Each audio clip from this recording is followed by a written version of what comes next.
Programang ito ay rated SPG. Striktong patnubay at gabay ng magulang ang kailangan. Maaaring may masiselang tema, lengguwahe, karahasan, sexual, horror o droga na hindi angkop sa mga bata. Nakaplano na nga itong si Baladja at agad naman kinausap ito si Moira upang maisagawa na ang kanilang plano dito kay Lolo Pepe upang mahingian nila ng malaking halaga. Kaya naman kinausap dito ni Moira ang kanyang anak na dapat ay makipag-cooperate nga sa kanilang plano. Ngunit na konsensya pa rin itong si Zoe dahil baka mapahamak itong si Lolo Pepe.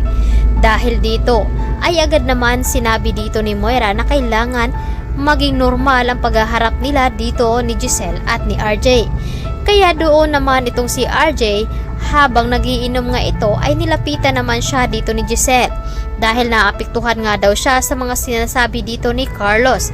Kaya nagkaroon naman ng pagtatalo sa pagitan nilang dalawa dahil idinidiin dito ni Giselle ang pagbibintang tungkol dito kay Zoe na may kinalaman sa pagkawala dito ni Lolo Pepe. Ngunit idinidiin din dito ni RJ na walang kinalaman ng kanyang anak at dahil dito kaya nagkasagutan ng dalawa.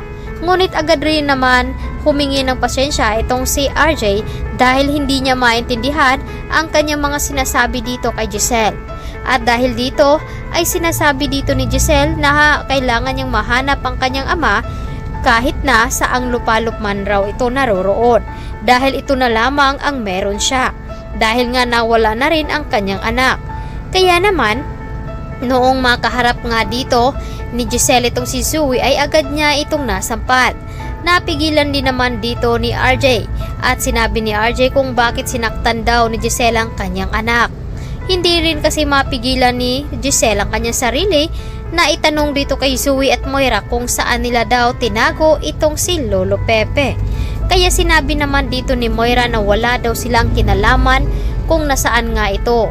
At dahil dyan ay sinabi rin dito ni Zoe na hindi nga daw sila ang nagdukot dito kay Lolo Pepe dahil naplanuhan na nga dito ni Moira at ni Baladja na kailangan nila makahingi ng malaking halaga at kapag magtangka man daw tumakas itong si Lolo Pepe ay wala na silang kundi ay papatayin na.